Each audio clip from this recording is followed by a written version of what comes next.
Südəmər qalasının təşnə oxladılar qan diyarında.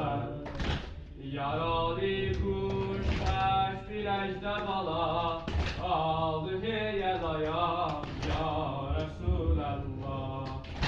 Mühərrəmdə qara pəlçəm əsər, sinədə qızışar şiyələr qani. Dolar gözler Kərbəlaya baxar, qətrə-qətrə axar hər cigər orqani. Həmin ayda qara yeləsilir, göylərə səpilir Südəmər qani. Sen ağlayırdı o halə vəli, güldü dilsiz uşaq ya Rəsulallah. Sen geldin